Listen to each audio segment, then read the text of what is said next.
We provide you the platform to turn your dreams into reality. Give wings to your aspirations with KR Mangalam University.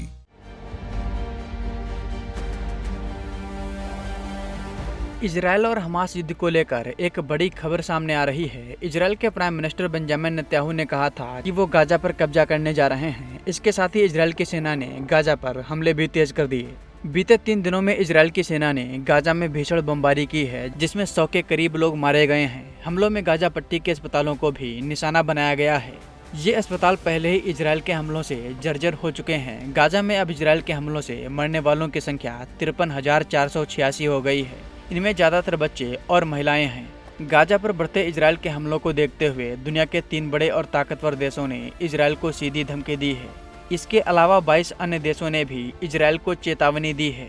जिन देशों ने Israel को धमकी दी है उनके नाम है ब्रिटेन, फ्रांस और कनाडा। इन देशों ने इजरायल से कहा है कि अगर इजरायल अपना अभियान नहीं रोकता तो इजरायल पर कठोर प्रतिबंध लगाए जाएंगे। ब्रिटेन, फ्रांस और कनाडा ने इजरायल के युद्ध के विस्तार को असंगत बताया और कार्रवाई करने की धमकी दी। इसके अलावा 22 अन्य देशों ने भी इजरायल से आग्रह किया है कि वह युद्ध से घिरे क्षेत्र में सहायता पहुंचाए।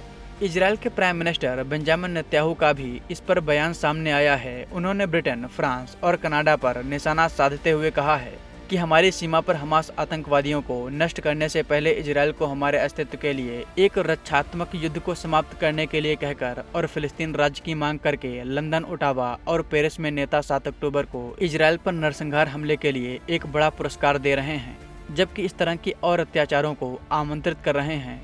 इजरायल के पीएम ने आगे कहा कि युद्ध 7 अक्टूबर को शुरू हुआ था, जब फिलिस्तीनी आतंकवादियों ने हमारी सीमाओं पर धावा बोल दिया, 1200 निर्दोष लोगों की हत्या कर दी और गाजा की काल कोठरी में 250 से अधिक निर्दोष लोगों का अपहरण कर लिया। इजरायल ने राष्ट्रपति ट्रंप के दृष्टिकोण को स्वीकार किया और सभी यूरोपीय नेताओं से भी ऐसा करने का आग्रह किया।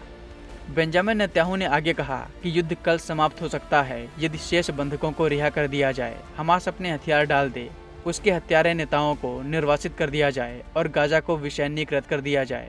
किसी भी देश से कुछ भी कम स्वीकार करने की उम्मीद नहीं की जा सकती और इजरायल निश्चित रूप से अभ्यस्त नहीं है। बेंजामिन नेतन्याहू ने आगे कहा कि यह बर्बरता पर सभ्यता का युद्ध है। इजरायल तब तक उचित साधनों से अपना बचाव करना जारी रखेगा जब तक जीत हासिल नहीं होती। इसी बीच यूनाइटेड नेशन सहित कई वैश्विक संगठनों ने गाजा में बच्चों, किशोरों और महिलाओं के कुपोषण का शिकार होने की बात कही है। साथ ही भुखमरी की आशंका जताई है। संयुक्त राष्ट्र के मानवीय सहायता कार्यक्रम के प्रमुख टॉम फ्लेचर ने इजरायल पर गाजा में नरसंहार की कोशिश करने का आरोप लगाया है।